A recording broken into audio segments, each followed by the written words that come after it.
প্রধান উপদেষ্টা, আপনার একটা কথা বলবো, আমরা আগেও বলেছি এই সরকারের সকল উপদেষ্টার এক পা অন্য দেশে, বিপদ হইলে ভাইগে যাবে, কিন্তু আমরা দৃঢ়ভাবে বিশ্বাস করি আপনি ভাগবেন না।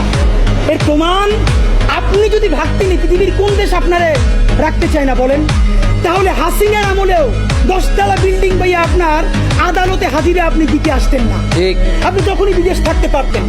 আপনি এই দেশে থাকতে চান বলেই আপনি আসছেন। আমরা বিশ্বাস করতে চাই মাননীয় প্রধান উপদেষ্টা, আপনি বাঁচবেন কয়দিন বলেন? আপনার এত বয়স হয়েছে, বাংলাদেশের গড়ায় উঠতে প্রায় 20 বছর বেশি পাচ্ছেন। আমার বাপের 63 বছর পাচ্ছে, তার চেয়ে আপনি প্রায় 20 বছর বেশি পাচ্ছেন। মাঝে মধ্যে মৃত্যু বেঁচে থাকার চেয়ে অধিক মাননীয় প্রধান উপদেষ্টা।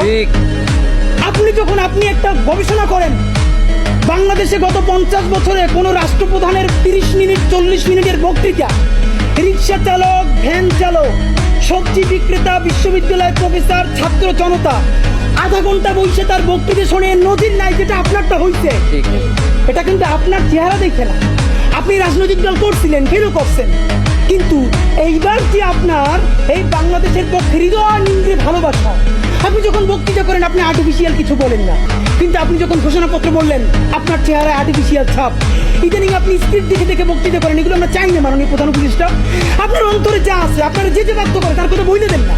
আপনারা কি করবে বলেন? আপনারা খুন করবেন।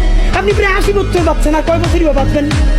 আপনি কি খাবেন, কি বাঁচবেন? আপনি বরং যদি আপনার আর্মি মেরে ফেলে, আপনার যদি ভারতীয় আধিপত্যবাদ গুলি করে, আপনাকে যদি হত্যা করা হয়, কিন্তু সেই রক্তের বিনিময়ে যদি আপনি শহীদদের রক্তের বিনিময়ে নতুন বাংলাদেশ গড়ে দিতে পারেন, আগামী 1000 বছর বাংলাদেশের মানুষ নামাজে প্রার্থনায় আপনার জন্য শুধু দোয়া করবে।